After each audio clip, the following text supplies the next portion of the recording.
रियासती वजीर पूनम प्रभाकर ने आरटीसी मुलाजिमीन के लिए पीआरसी का ऐलान किया है। उन्होंने कहा कि आरटीसी मुलाजिमीन को 21% फिटमेंट अदा किया जाएगा। 1 जून से नए फिटमेंट पर अमलावरी की जाएगी। रियासती वजीर के मुताबिक इस इकदाम से आरटीसी पर माहाना 35 करोड़ का बोझ पड़ेगा और इससे 53,071 आरटीसी मुलाजिमीन को फ़ायदा होगा। हाल ही में हैदराबाद के बागलिंगमपल्ली में वाक़ आरटीसी कला भवन में साल 2023 और 24 के लिए मुलाजिमीन और ओहदेदारों को रियासती वजीर ने आरटीसी के एमडी वीसी सजनार के साथ मिलकर अवार्ड पेश किए थे। बादशाह आरटीसी मुलाजिमीन ने रियासती वजीर से मुलाकात करते हुए पीआरसी से मुताल्लिक याददाश्त पेश की थी। इस मौके पर रियासती वजीर ने मुलाजिमीन को इस मसले की यकसोई का तयक़ुन दिया था और कहा था कि वो इस मसले को चीफ मिनिस्टर से रुजू करते हुए इसका हल निकालेंगे।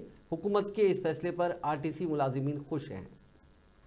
సంస్థ మేనేజింగ్ డైరెక్టర్ ప్రభుత్వం ఏర్పడిన తర్వాత 48 గంటల్లోనే ఆర్టీసీకి సంబంధించి ఒక కార్యక్రమాన్ని ప్రభుత్వం ఇచ్చింది. మహాలక్ష్మి కార్యక్రమం మీద మహిళలందరికీ ఉచితంగా బస్ ప్రయాణ సౌకర్యం. దాన్ని సంస్థ యాజమాన్యం, సిబ్బంది, ముఖ్యంగా డ్రైవర్లు, కండక్టర్లు ప్రభుత్వం నిర్దేశించినటువంటి ప్రకటించిన కార్యక్రమాన్ని అమలు చేసే విషయం లోపల 100% శ్రమపడి ఎన్ని ఇబ్బందులున్నా ప్రభుత్వ కార్యక్రమం విజయవంతం లోపల వాళ్ళ బాధ్యత నిర్వహించారు. ముఖ్యంగా వాళ్ళందరికీ కూడా హృదయపూర్వకంగా అభినందనలు తెలియజేస్తాను.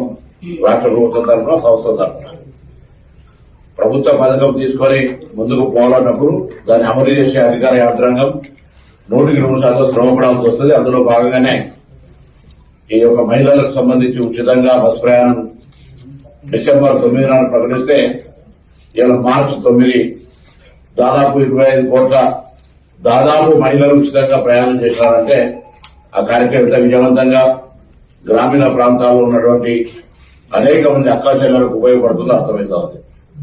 సో ఈ సందర్భంలో కష్టపడి పనిచేస్తున్న సిబ్బందికి కూడా